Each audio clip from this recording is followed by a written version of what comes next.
அறிவு பகிர்வு நிகழ்வு 55 அனைவரையும் அன்புடன் வரவேற்கிறது. இன்றைய உரையாடல் தலைப்பு பெரியார் சொல்வது போல தமிழர்கள் அடிமைகளா அப்படிங்கிற தலைப்புல உரையாட இருக்கிறோம். வழக்கம் போல நான், அதாவது திருப்பத்தூர் தூய நெஞ்ச கல்லூரியை சார்ந்த ராஜாவாகிய நான், முத்தையன், தோழர் கந்தசாமி, திருத்தங்கல் நாடார் கல்லூரி தமிழ் மொழித்துறை தலைவர் திரு ஆர் கந்தசாமி அவர்கள், வழக்கம் போல நாங்கள் 3 பேர் தான் உரையாட இருக்கிறோம். ஏற்கனவே ஒரு கிட்டத்தட்ட 2 மாத காலத்திற்கு மேலாக ஆகிறது என்று நினைக்கிறேன். அறிவு பகிர்வு மீண்டும் தொடங்க இருக்கிறது. இந்த அறிவு பகிர்வை இடைவெளி இல்லாமல் மீண்டும் தொடர்ச்சியாக நடத்துவதற்கு அறிவு பகிர்வு உறுப்பினர்களாகிய நாங்கள் திட்டமிட்டு இருக்கிறோம். தொடர்ந்து ஒத்துழைப்பை தாருங்கள். நீங்கள் அறிவு பகிர்வு வலையொலியோடு தொடர்ந்து இணைந்திருங்கள். உறுப்பினராக தங்களை இணைத்துக் கொள்ளுங்கள் என்ற கோரிக்கையை வைத்துக்கொண்டு, பெரியார் சொல்வது போல தமிழர்கள் அடிமைகளா அப்படிங்கிற தலைப்புல விவாதிக்க இருக்கிறோம். இந்த தலைப்பை ஏன் தேர்ந்தெடுத்தோம் என்றால், கடந்த 24ஆம் தேதியோட பெரியாருடைய நினைவு தினம் 50வது ஆண்டு வந்து சென்றது. நீங்கள் அனைவரும் தெரிந்திருப்பீர்கள். அதனை அடியொற்றி தான் இந்த தலைப்பை நாங்கள் தேர்வு செய்துள்ளோம். இரண்டாவது, இந்த தலைப்பில் உரையாடல் 2 கட்டுரையின் அடிப்படையில் அமைகிறது. இரண்டுமே தமிழன் அவர்கள் எழுதிய கட்டுரை. கட்டுரையுடைய தலைப்பு 1 தமிழர்களின் தற்கால நிலைமை அப்படிங்கிற ஒரு தலைப்பு. இரண்டாவது, அடிமைகள் பற்றி பெரியாரும் அரிஸ்டாட்டிலும் அப்படிங்கிற 2 கட்டுரைகளை அடியொற்றி இந்த உரையாடலை நாங்கள் முன்னெடுக்க இருக்கிறோம். இந்த 2 கட்டுரைகள், இந்த 2 கட்டுரைகள் இருப்பதை அறிமுகப்படுத்துவதில் எங்களுடைய வேலை. இந்த 2 கட்டுரைகளும் எங்களில் உருவாக்கின சிந்தனை முறையை தொகுத்து அதனை அடுத்த கட்டமாக நீட்சிப்படுத்தி எடுத்து செல்வதுதான் எங்களுடைய உரையாடல் அறிமுக அளவில் இருக்காது. ஒரு ஆய்வு முறைமையின் அடிப்படையில், சிந்திக்கக்கூடிய அடிப்படையில் அமையும் என்பது ஆல்ரெடி ஏற்கனவே இருக்கக்கூடிய வாசகர்கள் உங்களுக்கு தெரியும். அந்த அடிப்படையில் பெரியார் சொல்லக்கூடிய இந்த அடிமைகள் என்ற கருத்தாக்கத்தை எவ்வாறு அவர் சிந்தித்தார், அதை எப்படி நாம் தற்கால உலகத்திற்கு பயன்படுத்த போகிறோம் என்ற அடிப்படையில் அமைக்க இருக்கிறோம். வாசகர்கள் இணைந்திருங்கள். இன்றைய முதல் உரையாடலாக தொடங்கக்கூடிய நபர் தோழர் முத்தையன் அவர்கள். அனைவருக்கும் வணக்கம். கந்தசாமி அண்ணன், ராஜா உள்ளிட்ட அறிவு பகிர்வு நிர்வாகிகளுக்கும் ஏனைய பார்வையாளர்களுக்கும் என்னுடைய வணக்கத்தை தெரிவித்துக் கொள்கிறேன். இன்றைக்கு நாம் பேச இருக்கக்கூடிய தலைப்பு பெரியார் சொல்வது போல் தமிழர்கள் அடிமைகளா என்கிற இந்த தலைப்புல நம்ம பேச இருக்கிறோம். இது மிக முக்கியமான தலைப்பாக நான் பார்க்கிறேன். ஆக அந்த வகையில உண்மையிலுமே இந்த தலைப்பை கேட்டதுக்கு பின்னாடி நம்ம எதுவுமே மாற்று கருத்து சொல்ல முடியாது. தமிழ் இனம் ஒரு அதிகாரமற்ற இனம்தான், அடிமை இனம்தான் அப்படின்னு நம்ம சொல்ல முடியும்.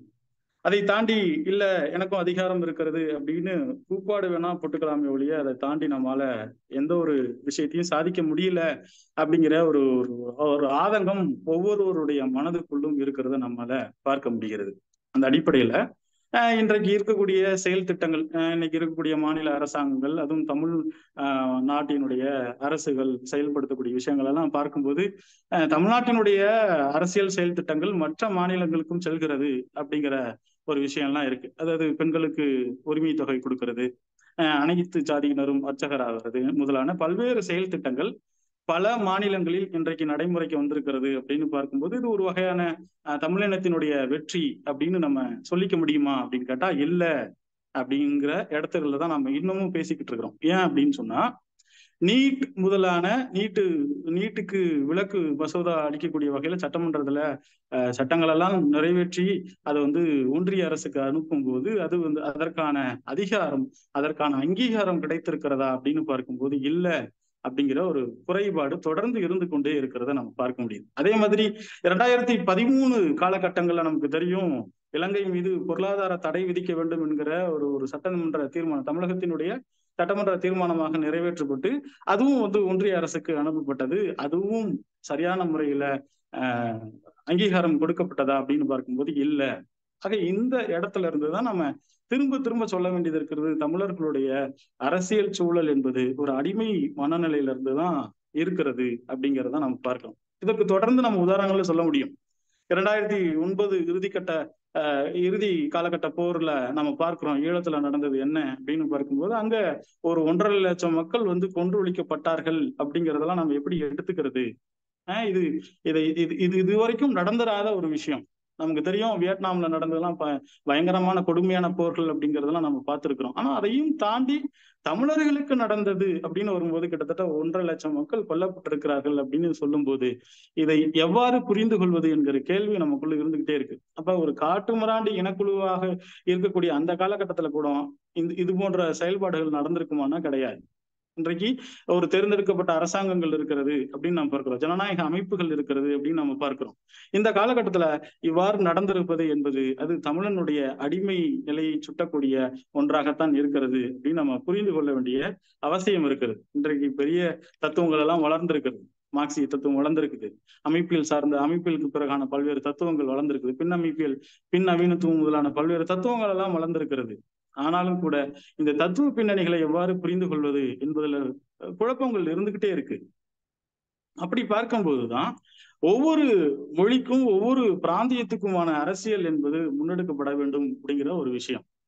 அந்த அடிப்படையில பார்க்கும்போது இங்க தமிழருக்கான சூழல் அப்படின்னு வரும்போது பெரியார் உள்ளிட்ட சிந்தனையாளர்கள் தோன்றிய பிறகு அது இன்னும் வீறு கொண்டு எழுந்தது அப்படிங்கிறதெல்லாம் நம்ம பார்க்கிறோம். நம்மளுடைய தமிழ்நாட்டினுடைய அரசியலை பொறுத்த வரைக்கும் நமக்கு தெரியும், சங்ககாலம் தொடங்கி சோழர் காலம் வரைக்குமான அரசியல் சூழல் ஒரு வகையில தமிழ் மன்னர்கள் ஆட்சி செய்திருக்கக்கூடிய அரசியல் சூழலாக இருந்திருக்கிறது. சோழர் காலத்துக்கு பின்னாடி வரக்கூடிய அரசியல் சூழல் என்பது வேறு வகையாக மாறி இருக்கிறது. அப்ப பல்வேறு மொழி பேசக்கூடிய நபர்கள் இங்க வந்து ஆட்சி செய்திருக்கிறார்கள் அப்படிங்கிறதெல்லாம் நம்ம பார்க்கிறோம். இந்த பல்வேறு மொழி பேசக்கூடிய ஆட்சியாளர்கள் இங்க வந்ததுக்கு பின்னாடி இன்னும் தமிழகத்தினுடைய ஆளுமை சூழல் என்பது சிதைவடைந்திருக்கிறது அப்படின்னு நம்ம பார்க்க முடியுது. அப்ப அன்றைக்கு இருக்கக்கூடிய மக்கள் எல்லாம் எந்த அளவுக்கு தாக்கப்பட்டிருக்கிறார்கள் அப்படின்னு பார்க்கும்போது இறைவனை நம்புவது, கடவுளை நம்புவது, கிராம சடங்குகளை நம்புவது என்கிற அடிப்படையில அவர்கள் வந்து நகர்ந்திருக்கிறார்கள். இங்கதான் தமிழர்களுக்கான ஒரு பின்னடைவு அப்படின்னு பெரியார் மொழியிலிருந்து நம்ம பேசும்போது புரிந்து கொள்ள முடிகிறது அப்படின்னு நாம் பார்க்கிறோம். ஆக தற்கால தமிழனுடைய நிலைமை என்னவாக இருக்கிறது அப்படின்னு பார்க்கும்போது அடிமை நிலையில தான் இருக்கிறது. பல்வேறு கட்டுரைகள் எழுதப்பட்டாயிட்டது, பல்வேறு படைப்புகள் கொண்டு வரப்பட்டது.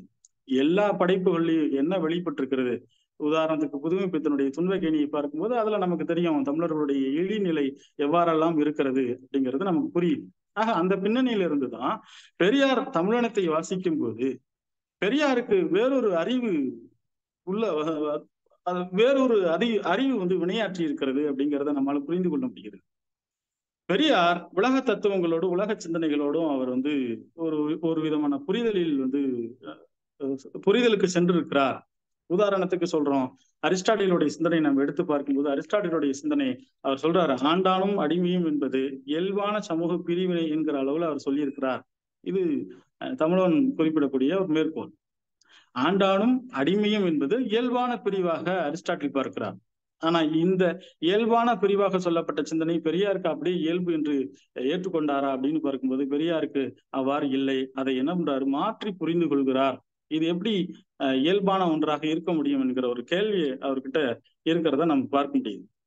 ஆக அந்த அடிப்படையில தான் உலக சிந்தனைகள் எல்லாம் எவ்வாறு உருவாகி இருக்கிறது அப்படின்னு பார்க்கும்போது நம்ம ஹெகலினுடைய இயங்கியல் சிந்தனை எவ்வாறு வந்திருக்கிறது, மார்க்சிய கொள்கை எவ்வாறு வந்திருக்கிறது அப்படின்லாம் பார்க்கும்போது இங்க மேற்கிலும் கிழக்கிலும் கிட்டத்தட்ட ஆண்டான் அடிமை என்கிற ஒரு சிந்தனை தான் வந்து பரவி இருந்திருக்கிறத நம்மளால பார்க்க முடியும் அப்படின்னு சொல்றாங்க. அப்ப மேற்குலகத்தை பொறுத்த வரைக்கும் அங்கேயும் ஒரு விதமான ஆண்டான் அடிமை இருந்திருக்கிறது. இங்க ஜாதி மதம் என்கிறதை தாண்டி அங்கேயும் மேல் கீழ் என்கிற மனோபாவம் இங்கே இருக்கிறத நம்மளால பார்க்க முடியும் அப்படின்னு சொல்றாங்க. அப்படி மேல் கீழ் மனோபாவம் எல்லா வகையிலையும் எல்லா சிந்தனைகளிலையும் இடம்பெற்றிருக்கிறது. இயங்கியல் சிந்தனை வரும்போது இயங்கியலுக்கான அடிப்படை சிந்தனை எங்கிருந்து ஆரம்பிக்குது அப்படின்னு சொன்னா ஆண்டான் அடிமை என்கிற சிந்தனையில இருந்து ஆரம்பித்திருக்கிறது. அதேதான் மார்க்ஸ் என்ன பண்றாரு, தன்னுடைய மார்க்சிஸ்ட் சித்தாந்தத்துக்குள்ள இணைத்துக் கொள்கிறார் அப்படின்னு நம்ம பார்க்கிறோம். அதே மாதிரி சிமோன் தி பவார் அவருடைய பெண்ணிய சிந்தனை எவ்வாறு உருவாகி இருக்கிறது அப்படின்னு பார்க்கும்போது இங்கேயும் ஒரு ஆண் என்பது ஆண்டானாக இருக்கிறான், பெண் என்பவள் ஒடுக்கப்பட்டிருக்கிறாள். ஆக ஆண்டான் அடிமை பின்னணியிலிருந்து இது புரிந்து கொள்ளும் போது வேறொரு விடுதலை நோக்கி பயணிக்க முடியும் என்கிற ஒரு கோட்பாட்டு நிலைப்பாட்டை வந்து அவங்க உருவாக்குறாங்க. இந்த பின்னணியில இருந்துதான் பெரியார் ஒரு நிலைப்பாட்டுக்கு வரார். பெரியாருக்கும் இந்த சமூக புரிதல், இந்த பண்பாட்டு புரிதல் வந்து இருக்கிற காரணத்தினால இந்த பண்பாடுகளுக்குள்ள வேறு விதமான இயங்கியல் போக்கு இருக்கிறது. அது ஆண்டான் அடிமை என்கிற அந்த இயங்கியல் போக்கு இருக்கிறது. இதை நாம வந்து களையணும் அப்படிங்கிற இடத்துக்கு தான் அவர் நகர்றார். ஆக காந்தி சொல்லக்கூடிய ஆண்டான் என்பவரும் அடிமை என்பவர்களும் நண்பர்களாக இருக்கிறார்கள் அப்படின்னு சொல்லக்கூடிய அந்த இடத்துல அம்பேத்கர் முரண்படுறதை நம்ம பார்க்க முடியுது. பெரியார் முரண்படுறதை பார்க்க முடியுது. பெரியார் எப்படி விளக்குகிறார் அப்படின்னு பார்க்கும்போது, ஆண்டான் அடிமை என்பது எதிர்துருவங்களாக இருந்து செயல்படுகிறார்கள் அப்படின்னு அவர் புரிந்து கொள்கிறார். அப்ப ஆண்டான் வேறு அடிமை வேறு என்கிற மனநிலையை நம்ம புரிந்து கொள்ளணும் அப்படிங்கிறார்.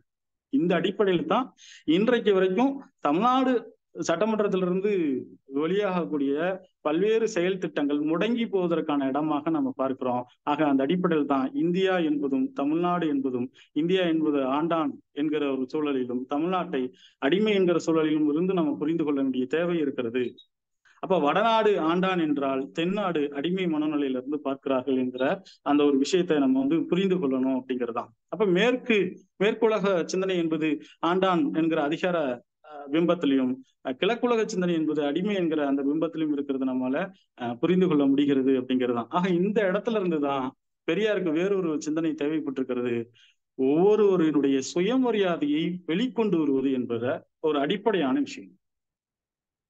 அப்ப சுயமரியாதையை நிலைநாட்டுவதன் மூலமாக தமிழினுடைய வரலாற்றை தீர்மானிக்க முடியும், தமிழருக்கான ஒரு இலக்கை தீர்மானிக்க முடியும், தமிழர்களுடைய வாழ்வியல பல்வேறு வகையான முன்னேற்றங்களை கொண்டு வர முடியும் என்கிற அடிப்படையில தான் அவர் சிந்தித்திருக்கிறார் அப்படிங்கிறத நம்மளால புரிந்து கொள்ள முடிகிறது. ஆக சுயமரியாதை சிந்தனையை பெரியார் இணைத்ததற்கான மிக முக்கியமான காரணம் இந்த பண்பாட்டு பின்னணியிலிருந்து தான் அவர் அதை கொண்டு வரார் அப்படிங்கிறத நம்மளால புரிந்து கொள்ள முடிகிறது.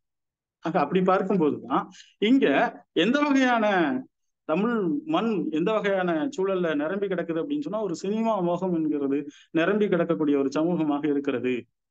இந்த சினிமா மோகத்தை விட்டொழிக்கும் போதுதான், சினிமா அறிவு தான் மிகச்சிறந்த அறிவு என்கிற இந்த பிம்பத்தை கட்டுடைக்கும் போதுதான் தமிழர்களுக்கான ஒரு ஒரு ஒரு பயணத்தை ஒரு தமிழர்களுக்கான ஒரு இலக்கை உருவாக்க முடியும், தமிழர்களுடைய அறிவை விரிவாக்க முடியும் அப்படிங்கிற விஷயங்கள்லாம் நம்மளால பார்க்க முடியும். அப்படி பார்க்கும்போது அதாவது இந்தியா என்கிற இந்த ஒன்றியம் மாநிலங்களுடைய பிரதிநிதியாகத்தான் ஒன்றிய அரசை தீர்மானிக்கிறார்களே ஒழிய, இந்த அறிவு இன்றைக்கு நம்ம பார்த்துக்கிட்டு இருக்கோம். தமிழ்நாட்டினுடைய அரசியல் அமைப்பு என்ன சொல்ல வருகிறது அப்படின்னு பார்க்கும்போது, இந்தியா என்பது மத்திய அரசு கிடையாது, இது ஒன்றிய அரசு, மாநிலங்களுடைய ஒன்றிணைவு அப்படிங்கிற அடிப்படையில இருந்துதான் திரும்ப திரும்ப ஒன்றிய அரசு என்கிற சொல்லையெல்லாம் பயன்படுத்துறத நம்ம பார்க்க முடியுது.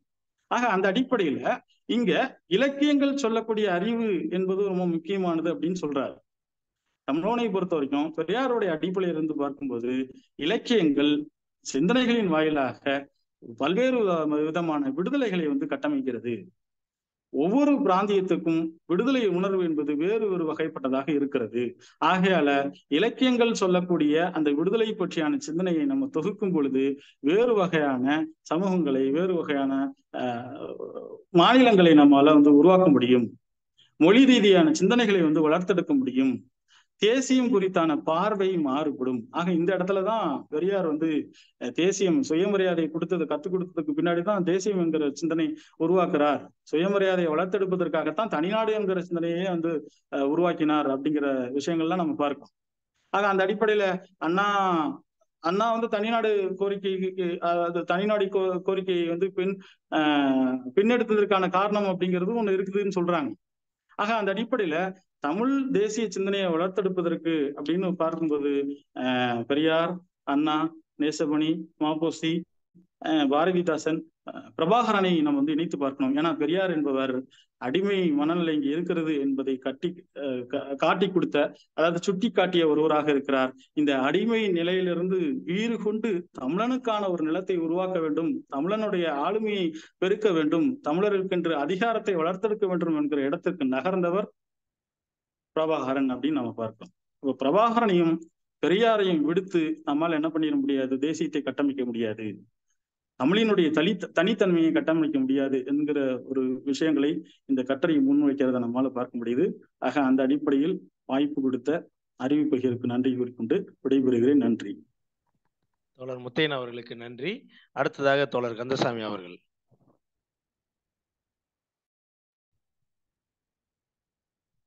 அனைவருக்கும் வணக்கம்.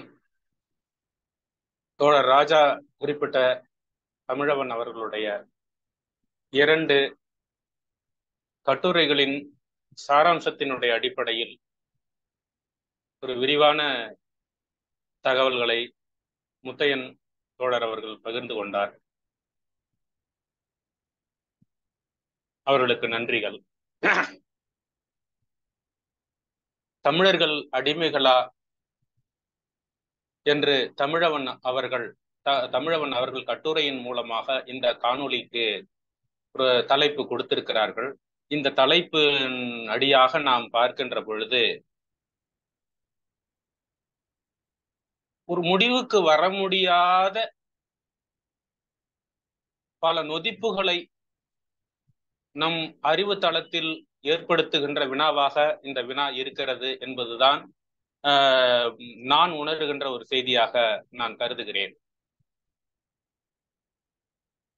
ஒரு 2000 ஆண்டுகால தமிழ் பரப்பில் தமிழுக்கான தனித்துவமான திணை கோட்பாடுகள் என்பவை இன்று வரை நீட்டிக்கப்பட்டு வருகின்ற ஒரு நிலையில் தமிழ் நவீனத்துவத்தையும் தமிழினுடைய தொல் தடங்களையும் இணைக்க வேண்டும் என்கின்ற ஒரு வேனவா உருவாகி இருக்கின்ற இந்த நிலையில் இந்த கேள்வியை எதிர்கொள்வது மிக மிக சவாலான ஒன்றாகத்தான் நான் கருதுகிறேன்.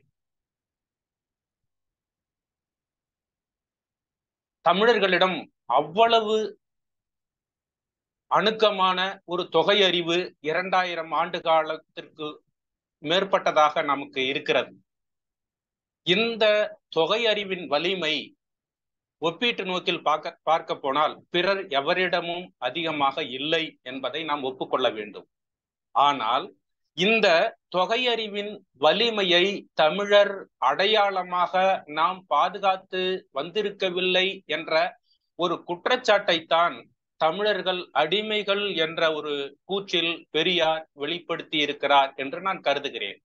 அது மட்டுமல்லாமல் தோழர் முத்தையன் குறிப்பிட்டதை போல இந்த சுயமரியாதை என்கின்ற சிந்தனையை உசுப்பி விடுவதற்கான ஒரு தந்திர உபாயமாகவும் பெரியார் இந்த கேள்வியை தமிழர்கள் முன் வைத்தார் என்று நான் புரிந்து கொள்கிறேன். இந்த சுயமரியாதை தமிழவன் அவர்கள் விளக்குகின்ற இந்த சுயமரியாதை என்ற ஒரு சித்தாந்தம் தமிழர்களுக்கே தனித்துவமான ஒரு சித்தாந்தமாக இருக்கிறது. இதை சித்தாந்தம் என்று குறிப்பிடுவதற்கு காரணம் ஒன்று இருக்கிறது. உலகம் முழுக்க பிரெஞ்சு நாட்டில் உலகம் முழுக்க தாக்கத்தை ஏற்படுத்திய ஒரு அரசியல் பிரகடனம் ஒன்று உண்டு. அது பாரதி வரைக்கும் வந்திருக்கு. சுதந்திரம், சமத்துவம், சகோதரத்துவம். இதுல சமத்துவம், சகோதரத்துவம் என்பது குழு அல்லது ஒரு இனத்தினுடைய திரள் சார்ந்ததாக இருக்கு. சுதந்திரம் என்பது தனி மனிதன் சார்ந்ததாகவும் தனி மனித அலசல் சார்ந்ததாகவும் பகுப்பாய்வு சார்ந்ததாகவும் சுய பரிசோதனை சார்ந்ததாகவும் இருக்கு. அதே நேரத்துல அது ஒரு இனத்திரளினுடைய சுதந்திரம் சார்ந்ததாகவும் இருக்கு. இந்த 3 கோட்பாடுகள்ல இந்த 3 விஷயங்கள்ல இந்த சுதந்திரம் என்ற விஷயம் சுயமரியாதை என்ற விஷயத்தோட ரொம்ப ரொம்ப நெருக்கமான உறவுடையதாக இருக்கிறதா நான் பார்க்கிறேன். சுயமரியாதை என்று பெரியார் சொன்ன தமிழ் தளத்தில் வைத்துக்கொண்டு தமிழ் தளத்தை மனத்தில் எடுத்துக்கொண்டு சுயமரியாதை என்று பெரியார் சொன்ன அந்த ஒரு கோட்பாடு இருக்கு இல்லையா, இந்த கோட்பாடு அகிலம் முழுக்க பரவ வேண்டிய ஒரு கோட்பாடு அல்லது அகிலத்தால் அதிகமாக விவாதிக்கப்படாத ஒரு கோட்பாடாக நான் கருதுகிறேன். இந்த சுயமரியாதை என்ற சொல்லுதான் ஒரு தனி மனிதனுடைய சுயமரியாதையும் குறிக்கிறது, ஒரு இனத்தினுடைய சுயமரியாதையும் குறிக்கின்ற ஒரு பொது சொல்லாக, ரெண்டுத்தையும் ஒருங்கிணைக்கக்கூடிய ஒரு பொது சொல்லாக, ரொம்ப தெளிவான ஆழமான சொல்லாக இருப்பதை நான் காண்கின்றேன்.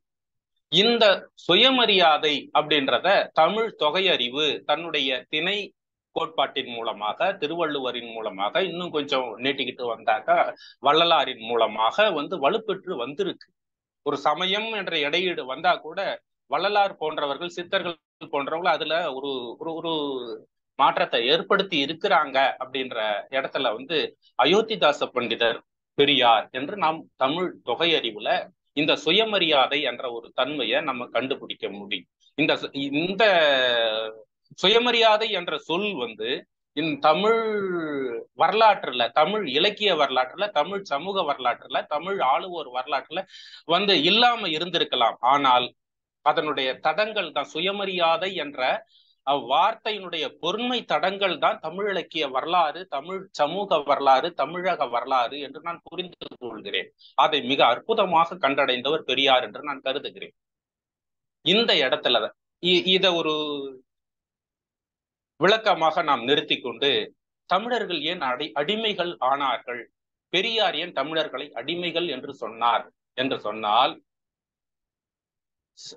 ரொம்ப அகமும் புறமும் முயங்கிய ஒரு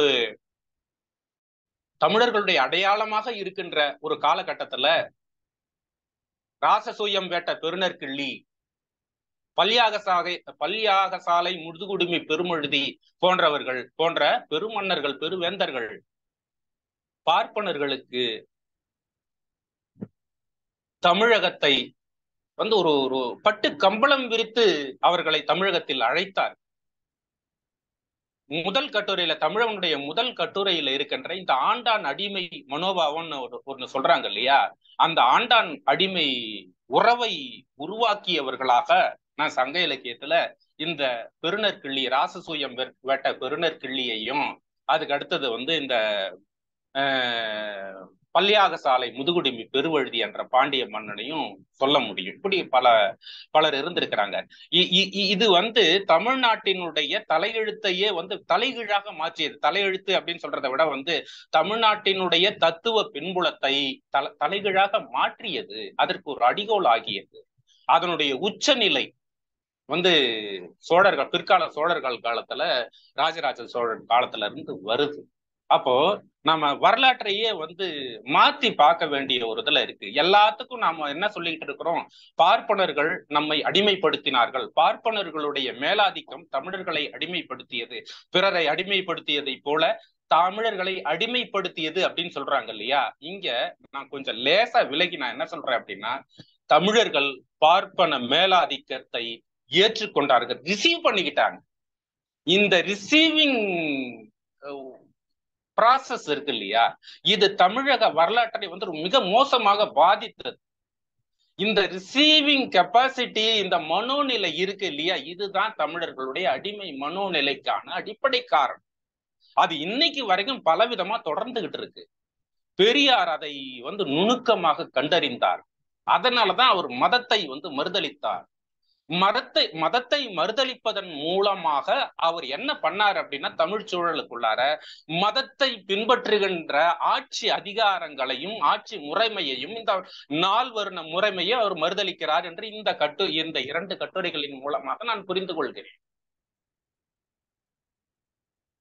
RSS காரங்க, பிஜேபி காரங்க, இன்னும் மதம் சார்ந்த அடிப்படைவாதிகள் ஒரு மூர்க்கத்தனத்தோட செயல்படுவாங்க.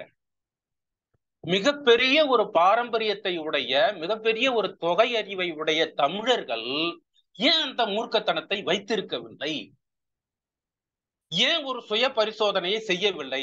சுயமரியாதை என்பதற்கு நான் கருதுகின்ற இன்னொரு ஆழமான பொருள் சுய பரிசீலனை.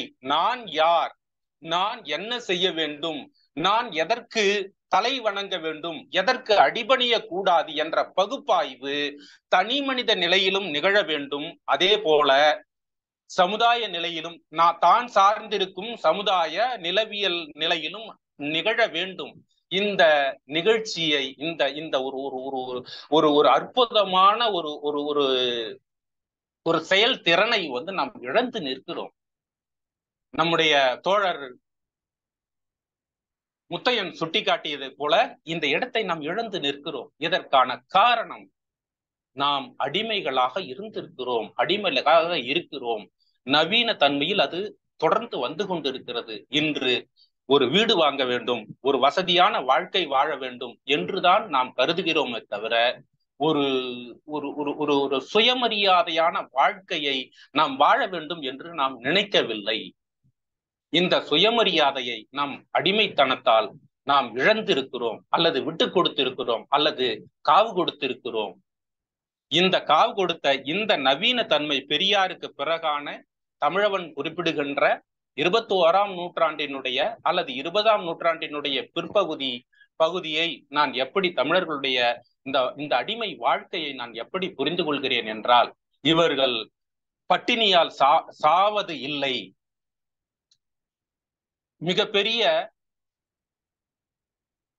துயரங்கள், அதாவது வாழ்வாதார துயரங்கள் இல்லை. இவர்கள் ஒரு கொழுத்த நாய்களை போல, ஒரு எஜமானன் வீட்டில் கட்டி வைக்கப்பட்டிருக்கின்ற நாய்களை போல சுகபோகங்களுக்கு ஆட்படுகின்றார்கள், சினிமா மோகங்களுக்கு ஆட்படுகின்றார்கள், சுயமரியாதையை பற்றி சிந்திக்காதவர்களாக இருக்கின்றார்கள் என்பன போன்ற சிந்தனைகளை இந்த 2 கட்டுரைகளும் தோழர்களுடான உரையாடலும் எனக்கு ஏற்படுத்துகின்றன என்பதை கூறி இந்த வாய்ப்பளித்தமைக்கு நன்றி கூறி விடைபெறுகிறேன். நன்றி, வணக்கம். கந்தசாமி அவர்களுக்கு நன்றி. அடுத்ததாக என்னுடைய சிறு விளக்கத்தை முன்வைக்க விரும்புகிறேன். 2 தோழர்களுமே சில விஷயங்களை கோடிட்டு காட்டினார்கள். அதுல 2-3 விஷயங்களை நான் எடுத்துக்கொண்டு அதை நீட்சிப்படுத்த விரும்புகிறேன்.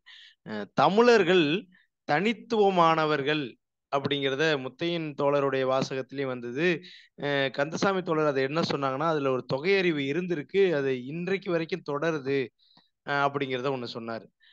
அது உண்மைதான். அதை நம்ம இப்படி அவரு அதே மாதிரி தமிழகம் மற்ற வட மாநிலத்திலிருந்து வித்தியாசமாக இருக்கிறது என்ற முத்தையனுடைய கூற்றையும், தமிழர்கள் தனித்துவமான தொகையறிவை பெற்றிருக்கிறார்கள், அது இன்று வரைக்கும் வள்ளலார் வழி தொடர்கிறது, பாரதிதாசன் என்று தொடர்கிறது அப்படின்னு அவர் சொன்னதையும் நாம இணைத்து புரிந்து கொள்ளலாம். அது எப்படி என்றால், அதனால்தான் தமிழர்கள் கூட்டு நினைவிலி, தமிழ்ங்கிற ஒரு கூட்டு நினைவிலி தொடர்ந்து இயங்கிக் கொண்டிருப்பதால் திராவிடம்ங்கிற ஒரு சிந்தனை மிகப்பெரிய அளவுக்கு வீரியமாக எழுந்தது. பெரியார் வந்தார், அதற்கு முன்னாடி அயோத்திதாசர் வந்தார், பின்னாடி திராவிட முன்னேற்ற கழகம் ஆட்சி, இப்படி எல்லாம் ஒரு குறிப்பிட்ட அளவுக்கான அதிகாரத்தை பெற முடிந்ததற்கு காரணம் தமிழ் ஓர் சுயமரியாதையுடைய இனமாக இருந்தது. அது நனைவெளியில் தொடர்கிறது. ஆனால் இடையில் உருவாக்கப்பட்ட இந்த அடிமை மனோபாவம் அதை அமுக்கி வைத்திருக்கிறது அப்படிங்கிறது தான். இதை எத்திசை செல்லினும் அத்திசை சௌரே என்று பாடினார் ஔவையார். இப்ப இது சுயமரியாதை தானே. இந்த வாசகத்துக்கு என்ன அர்த்தம்? சுயமரியாதை அன்றைக்கு இருந்திருக்கு தானே அர்த்தம். அதே காலகட்டத்தில் தான் தோழர் கந்தசாமி சொன்ன அந்த ராசசுயம், பெருநற்கிள்ளி, அப்புறம் இன்னும் சில மன்னர்கள்லாம் வந்து கம்பளம் வைத்து வரவேற்றார்கள், அதெல்லாம் பார்த்தோம். சரிங்களா? சரி, அப்ப அதே காலத்துல சுயமரியாதை இருந்திருக்கு. பின்னாடி படிப்படியாக அந்த சுயமரியாதை நனவெளியாக்கப்பட்டு அமுக்கப்பட்டு தமிழுங்கிறது நனவெளி நிலையில் படிநிலையில் கொண்டு செல்லப்பட்டு முழுக்க ஒரு நனவு மனம், அந்த நனவெளி மனத்துக்குள்ளேயே அந்த அடிமை மனோபாவம் கொஞ்சம் கொஞ்சமா உற்பத்தி செய்யப்பட்டது. அது காலங்காலமா பல பிராக்டிஸ் வழி உற்பத்தி செய்யப்பட்டது. சடங்கு, வேள்வி, சடங்கு, சம்பிரதாயங்கள், இன்னும் தீண்டாமை, சரியா, இந்த சாதி இப்படி இருக்கணும், அதிகாரங்கிறது கிடையவே கிடையாது, உழைக்கணும், உடல் சார்ந்தது, இப்படி பலவிதமான வழிமுறைகளை உருவாக்கி புறம் சார்ந்த வழிமுறைகளை திட்டமிட்டு உருவாக்கி அடிமைங்கிற ஒரு கருத்தை ஒட்டுமொத்த மனதுக்குள்ளும் குருதி அளவுல ஒரு மன அமைப்பாகவே மாற்றி விட்டார்கள். அதற்கு அடிநிலையிலும் தமிழுங்கிற நனவெளி செயல்பட்டதுனால இன்னைக்கு வரைக்கும் ஒரு சின்ன சின்ன கூறுபாடுகளை தனித்து நிற்கிறோம். முழு விடுதலை என்பது சாத்தியம் இல்லை. முத்தையன் தோழர் அதை தெளிவாக சுட்டி காட்டினார். எங்கேயுமே தமிழர் இனம் விடுதலை பெறவே இல்லை. நமக்கான இனம் கொன்றளிக்கப்பட்ட போது நாம் எதுவும் செய்ய முடியாத நெருக்கதிகளாக தான் நின்றோம். சரிங்களா? அதை வைத்து நீங்கள் புரிந்து கொள்ளலாம். சரி, அப்ப புறம் வழியாக உருவாக்கப்பட்ட அந்த அடிமை நிலையை பெரியார் கண்டடைந்தார். நாம் எல்லாரும் அடிமைகள் என்பதை கண்டுபிடித்தார் அப்படின்னு தமிழன் சொல்றார். கண்டுபிடிப்பு. அப்படி கண்டுபிடித்த பெரியாரே தான் அதற்கு ஒரு தீர்வாக ஒரு கற்பனை சார்ந்த ஒரு சிந்தனையை கொண்டு வந்து வைக்கிறார். சுயமரியாதைங்கிறது அவரு அந்த அடிமை முறைக்கு உருவாக்குற ஒரு சிந்தனை முறை. அது அடிமை என்னும் கருத்தாக்கம் இந்த தமிழ் சூழலில் செய்யப்பட்டிருக்கு, திட்டமிட்டு நிகழ்த்தப்பட்டிருக்கு. இது உலகத்துல எங்கேயுமே இல்லை. இந்த மற்ற இடத்துல மேல்கீழ் தான் இருக்கு. இது பிறப்பிலிருந்து வரக்கூடிய ஒரு சாதிய முறை. இந்த முறையில அடிமை முறைங்கிறது பிறப்பு சார்ந்ததா இருக்கு. இதனாலதான் தமிழர்கள் அடிமைகள் என்று நான் கூறுகிறேன் அப்படின்லாம் விளக்கம் கொடுத்து அவர் கொண்டு வர்றார். அதே நேரத்துல அதுக்கு சுயமரியாதை அப்படிங்கிற ஒரு சிந்தனையையும் உருவாக்குறாரு. இது 2 தலைகளாக்கும். நல்லா பாருங்க, ஆண்டான் தான் நம்மளை உருவாக்கணும்னு ஆண்டான்ட்ட சண்டைக்கு போகல. பெரியார் ஆண்டானை எதிரில் வச்சு உரையாடல. மாறாக நம்மகிட்ட நீ அடிமைகள். அம்பேத்கர் ஒரு கொட்டேஷன் சொல்வாரு, அவனை அடிமை என்று அவனுக்கு உணர்த்தி விடு அப்படின்னு சொல்லுவார். அதே போலதான் நீ அடிமைகள் அப்படிங்கறது பெரியார் ஃபர்ஸ்ட் சொல்றாரு. காட்டமா சொல்லிடுறாரு. சொல்லிட்டு அப்ப சுயமரியாதை வளர்ப்பதற்காக கருத்துக்களை பரப்புறார். ஏன்னா கருத்துக்கள் வழியே தான் அவர்கள் உருவாக்குனாருன்னு சொல்லிட்டு எப்படியெல்லாம் நாம் அடிமைகள் அப்படிங்கறத எப்படிலாம் உருவாக்குனாங்கிற வரலாற்றை ஆராய்ச்சி பண்ணி எடுத்து வச்சுட்டு இவர்கள் அடிமைகள்னு இப்படி சொல்றாங்க, நாம அடிமைகள் இல்லைங்கிறத சொல்லி சுயமரியாதைங்கிற கருத்தாக்கத்தை மனதில் தயார் பண்றாரு, அகரீதியா தயார் பண்றாரு, அகவழியில தயார் பண்றாரு. நம்ம தமிழர்கள்ட்ட அகவழியில சுயமரியாதைங்கிற கருத்தை தயார் பண்ணி அதற்கப்புறம் இடஒதுக்கீடு, அதிகாரத்தை அடையக்கூடியது, உரிமைகளை பெறக்கூடியது, பல போராட்டங்கள்னு புற வழியில அந்த சுயமரியாதையை வென்றிருக்கக்கூடிய பல வழிகளை செயல்படுத்துறாரு. அப்ப அடிமை முறைன்னு அவங்க புறம் சார்ந்து உருவாக்குன ஒரு புறம் சார்ந்து அகத்தை கட்டமைச்சாங்க. அடிமைங்கிற கருத்தாக்கம் அப்படிதான் உருவாச்சு பிராமணிய ஆரிய சித்தாந்தத்தின் வழி. ஆனா பெரியார் அதற்கு தலைகீழாக்கம் செய்யறாரு. அகத்துல முதல்ல சுயமரியாதையை விதைக்கிறார். நீ அடிமையில்லைன்னு சொல்லிட்டு அதை ஆராய்ச்சி ரீதியா நிரூபிச்சுட்டு அப்ப சுயமரியாதைங்கிற ஒரு சிந்தனையை ஊட்டி ஊட்டி அதை வளர்க்கிறாரு. கூடவே புனிதத்தெல்லாம் கட்டவிழ்த்து விட்டு மாற்று சிந்தனையாக சுயமரியாதை வளர்க்கிறார். அப்படி வளர்த்த சுயமரியாதை சிந்தனையை வென்றெடுப்பதற்கு பல போராட்ட முறைகளை புறம் சார்ந்த விஷயங்களை முன்னெடுக்கிறார். இப்ப இங்கதான் பெரியார் வேறுபடுறார். எங்கன்னா ஆண்டானை எதிரில் நிறுத்தாம ஃபர்ஸ்ட் அகத்தை தயார் செய்து விட்டு ஆண்டானிடம் போகிறார். அதிகாரத்திட்ட போயிட்டு அதிகாரத்தை எப்படி வென்றெடுக்க புற வடிவத்தை தயார் பண்றாரு. அவங்க புறத்திலிருந்து அகத்தை நோக்கி வந்தால் நாம் பெரியார் அகத்தை தயார் செய்து கொண்டு புறத்தை நோக்கி செல்கிறார். இதுதான் பெரியாருடைய சிந்தனை முறையை நான் பார்க்கிறேன். இந்த அகம்புறங்கிற இந்த சிந்தனை முறை அவர் எப்படி உருவாக்குறாருன்னா தமிழ் மேற்கத்திய சிந்தனை முறை ஆண்டான் அடிமை மனோபாவத்திலிருந்து அல்லது ஆண்டான் அடிமைங்கிற இரு கருத்தியல் இணைவின் வழி வளர்ந்து வந்தது என்றால் தமிழ் சிந்தனை முறை அகம்புறம் சார்ந்த சிந்தனை முறை. அதனால்தான் இங்க அகத்தையும் புறத்தையும் இணைத்த அகத்தை தயார் செய்து கொண்டு சங்கலிகத்துல அகப்பாடல் தான் அதிகம், அது நல்லா புரிஞ்சுக்கணும். அதனால அகம்ங்கிறது ஒரு சிந்தனை முறை நமக்கு. அதனால அகத்தை தயார் செய்து கொண்டு புறத்தை ஏன்னா அது புறத்துல அவங்க என்ன செய்யறாங்கன்னா அந்த ஆரிய அதிகார அமைப்புகள் தடுத்து கொண்டே இருக்கிறார்கள். நாம் அதிகார நிலையை அடையக்கூடாது என்ற சிந்தனை நிலையில் நம்மளை உருவாக்கி வைத்திருப்பதை போலவே புறநிலையிலும் நம்மளை அடைய விடாமல் தடுத்து கொண்டே இருக்கிறார்கள். அதனால்தான் பெரியார் அகத்தை தயார் செய்து கொண்டு புறத்திற்கு வந்தார். அந்த இவ்வாறு அவர் அப்படி ஒரு சிந்தனை முறைமைக்கு வருவதற்கு காரணம் அகம் புறங்கிற தமிழ் சிந்தனை முறை அடி ஆள் நனவிலி நிலையில் படிந்திருப்பதை அவர் வெளிக்கொணர்கிறார் அப்படி புரிந்து கொள்ளலாம். இதை அடுத்த கட்டமாக வளர்த்தெடுத்து செல்லக்கூடிய படைப்புகளாக தமிழன் படைப்புகள், தமிழுடைய மொழிதல் கோட்பாடு, கூற்று கோட்பாடெல்லாம் இருக்கிறது அப்படிங்கிறத நம்ம பல கூட்டங்கள் ஏற்கனவே பேசியிருக்கிறோம். சரிங்களா? இதைத்தான் பெரியாருடைய இந்த சிந்தனை முறையை தான் தமிழவன் அமைப்பியல் சிந்தனையோடு இணைச்சி, ஏன்னா பெரியார் இப்படி கண்டுபிடிச்சதுக்கு அப்புறமும் சுயமரியாதைங்கிற ஒரு சொல்யூஷன் தீர்வை கொடுத்ததுக்கு அப்புறமும் 2009 1.5 லட்சம் தமிழர்கள் கொன்றொழிக்கப்பட்ட இனமாக தமிழனம் இருப்பதற்கு காரணம் தமிழர்கள் அடிமைகள். இன்னைக்கும் பிஜேபி மெல்ல மெல்ல வளர்ந்து வருவதற்கு காரணம் தமிழர்கள் இன்னும் அடிமைகளாக இருப்பதற்கு தான். இப்ப தமிழர்கள் இன்னும் சுயமரியாதையை பெறவில்லை அப்படிங்கிறதுக்கு காரணம் காலத்துக்கு ஏற்ற மாதிரியான முதலாளித்துவம் வளர்வது போல சிந்தனை முறை நாம் வளர்த்தெடுக்கவில்லை.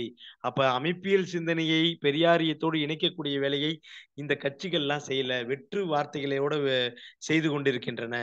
அதை புரிந்து கொண்டு தமிழன் அவர்கள் இப்ப இலக்கிய ரீதியாகவும் சிந்தனை முறை ரீதியாகவும் அமைப்பியலையும் பெரியாருடைய அந்த சுயமரியாதை கருத்தையும் இணைத்து உருவாக்கி எடுத்துட்டு வர்றார நம்ம பார்க்கிறோம்.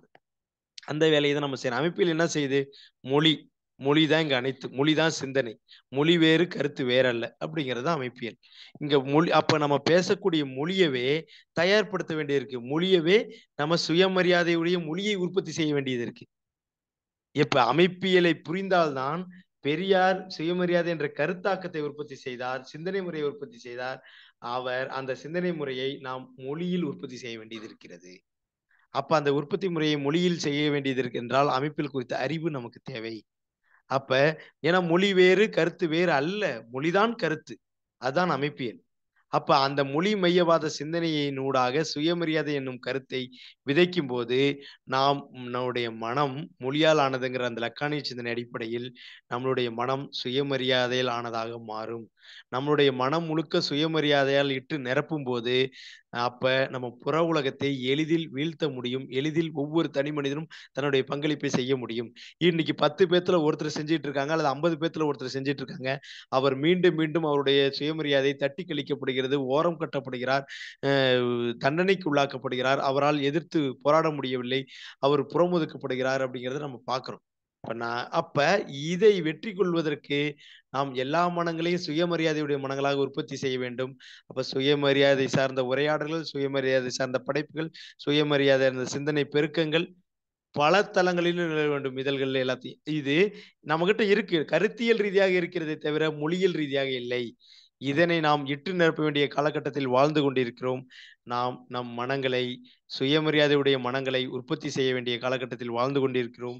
அதுதான் நான் இந்த பெரியார் சொல்வது போல நாம் அடிமைகள் தான். அடிமைகளை அவர் கண்டுபிடித்து விட்டார், அதற்கு சுயமரியாதையும் அவர் கண்டுபிடித்து விட்டார். அந்த சுயமரியாதையை காலத்திற்கு ஏற்றவாறு நாம் அமைப்பியலின் துணை கொண்டு வளர்த்தெடுக்க வேண்டும் என்று கூறி இன்றைய உரையாடலை நிறைவு செய்கிறோம். இது போன்ற தொடர் உரையாடலை நாங்கள் முன்னெடுப்பதற்கு நீங்கள் எங்களோடு இணைந்து எங்களோடு இணைந்து உறுப்பினராக பயணம் செய்யவும், கருத்துக்களை பகிரவும், காணொலியை பகிரவும் நன்றி. மீண்டும் அடுத்த கூட்டத்தில் சந்திப்போம். நன்றி.